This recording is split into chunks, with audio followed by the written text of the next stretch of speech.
नमस्कार, कैसे आप लोग। मेरा नाम राज और कोऑपरेटिव सोसाइटीज के act, bylaws, rules, regulations, policy letters, notification, circulars and अलग अलग जजमेंट्स को, ऑर्डर्स को भी हम डिस्कस करते रहते हैं। तो आज हमारे पास में कोरम को लेके एक इम्पॉर्टेंट जजमेंट है ऑनरेबल बॉम्बे हाई कोर्ट का। इसी को हम डिस्कस करने की कोशिश करेंगे। कोरम बहुत इंपॉर्टेंट है और ये तो जान लीजिए एक तो कि आपकी strength of the managing committee है, मतलब इतना आपकी मैक्सिमम स्ट्रेंथ हो सकती है मैनेजिंग कमेटी के। इतने मेंबर्स सोसाइटी में इलेक्शन उनकी हो सकती है या सिलेक्ट होके भी आ सकते हैं, नॉमिनेटेड होके आ सकते हैं। बेसिकली इसे 19 हो सकती है, 17 हो सकती है, 15 हो सकती है, 13, 9 या जैसे भी आपकी स्ट्रेंथ के हिसाब से, जितने आपके मेंबर्स हैं उस हिसाब से बायलॉज में वो टेबल दिया हुआ है, वो आप देख लीजिए। आपकी मैनेजिंग कमेटी की स्ट्रेंथ हो सकती है और लगभग उसके आधा के आसपास टेबल में वो भी आपको मिलेगा कि आपकी quorum of the managing committee कितनी होगी। 5 होगी, 7 होगी, 9 होगी, कितनी होगी। मतलब कोरम वो स्ट्रेंथ है, कम से कम इतने मेंबर्स मैनेजिंग कमेटी में होने चाहिए ताकि मैनेजिंग कमेटी फंक्शन कर पाए, इंटरनल मैनेजिंग कमेटी के मीटिंग्स हो पाए और डिसीजन मेकिंग हो पाए, फंड्स का खर्चा हो पाए, सेक्रेटरी, चेयरमैन और ट्रेजरर अपनी कुर्सी में बने रह पाए। अगर इस कोरम से नीचे अगर मैनेजिंग कमेटी की स्ट्रेंथ या नंबर्स अगर गिर जाएगी तो मैनेजिंग कमेटी गिर जाएगी और फंक्शन नहीं कर पाएगी और वहां पे 77A बिठा दिया जाएगा। कंसर्न जो भी रजिस्ट्रार होंगे, असिस्टेंट डिप्टी या ज्वाइंट रजिस्ट्रार जो भी होंगे वो बिठा देंगे और जो ऑथराइज्ड ऑफिसर होगा या एडमिनिस्ट्रेटर जो पहले बोलते थे वो आएगा और इलेक्शन के प्रोसीजर्स वगैरह वो चालू कर देगा और 6 महीने 1 साल के अंदर वहां पे इलेक्शन या जल्दी से जल्दी वहां पे इलेक्शन कराने की कोशिश करने के बाद नई मैनेजिंग कमेटी वहां पे टेक ओवर कर लेगी। तो ये सोसाइटी की इस मैटर को, कोरम के मैटर को आज हम समझने की कोशिश करेंगे, क्यों ये बहुत ज्यादा इंपॉर्टेंट है। तो एक ये जो सोसाइटी है, ये सोसाइटी है पुरुषोत्तम भगवान कोऑपरेटिव हाउसिंग सोसाइटी। ये खार वेस्ट मुंबई का सोसाइटी है। अब यहाँ पे क्या हुआ ना, 2022 में यहाँ पे 8 मैनेजिंग कमेटी के मेंबर्स आ गए, ठीक है।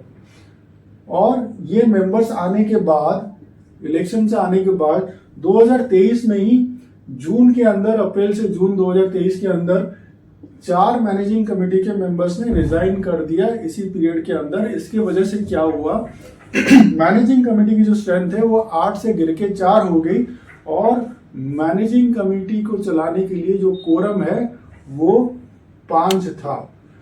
अब क्या हुआ, जो भी वहां पे मेंबर थे उन्होंने उसको ऑब्जेक्शन किया, अभी मैनेजिंग कमेटी कंटिन्यू नहीं कर पाएगी। तो मैटर पहले कहां पे गया, ये सब्सिक्वेंटली अलग अलग चैनल के थ्रू में गया और जैसे हम देखेंगे कि ये मैटर गया डीडीआर के पास, डिस्ट्रिक्ट डिप्टी रजिस्ट्रार, डीजेआर के पास, डिविजनल जॉइंट रजिस्ट्रार, और फिर पिटीशन आगे जाने के बाद ये minister of cooperation last channel तक भी गया, जहां पे तीनों जगह में सेम डिसीजन आया, सेम ऑर्डर आया कि आप कंटिन्यू नहीं कर पाओगे क्योंकि आपका कोरम गिर गया है, जो कि 5 से नीचे आ गया है।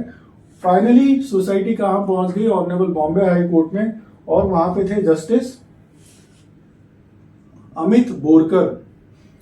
तो इन्होंने इस पिटीशन को डिसमिस किया और फाइनली ऑर्डर दिया कि जो रजिस्ट्रार ने डिसीजन दिया है, ठीक है, जो डीडीआर ने, डीजेआर ने और जो मिनिस्टर ऑफ कोऑपरेशन साहब ने जो डिसीजन दिया है, ये डिसीजन सही है, इसमें कोई तकलीफ नहीं है और जल्दी से जल्दी 2 वीक्स के अंदर, 2 वीक्स के अंदर आपकी इलेक्शन की जो भी प्रोसीजर वगैरह है एज सुन एज पॉसिबल उसे चालू कर दिया जाए।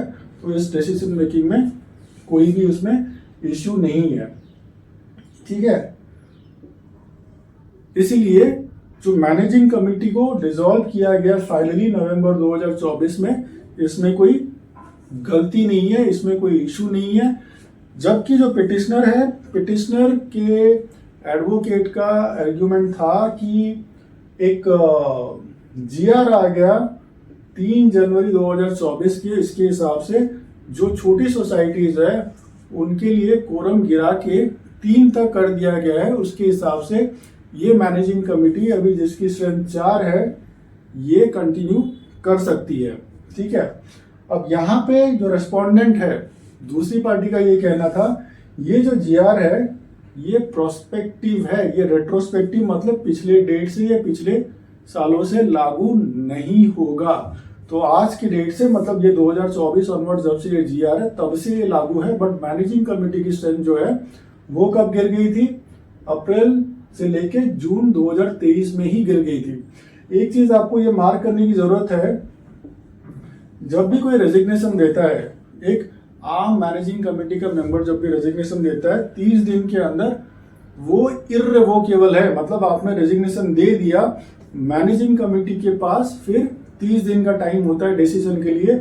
ज्यादा से ज्यादा 30 दिन के बाद आपका रेजिग्नेशन उनको एक्सेप्ट करना ही है। आप रेजिग्नेशन वापस नहीं ले सकते हो और आपकी membership from the managing committee as a member खत्म हो जाएगी और मैनेजिंग कमेटी में से एक माइनस हो जाएगा। जैसे इस केस में 4 माइनस हो गए थे क्योंकि ये इररिवोकेबल प्रोसेस है जो वापस नहीं जा सकता है।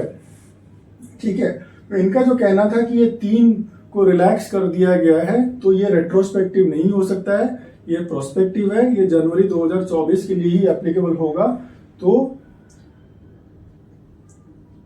लीगली मैनेजिंग कमेटी 4 के स्ट्रेंथ के साथ फंक्शन नहीं कर सकती है और ना ही कोई मेंबर मैनेजिंग कमेटी में लेने के लिए कोऑप्शन भी कर सकती है क्योंकि 6 महीने का पीरियड ऑलरेडी निकल चुका है।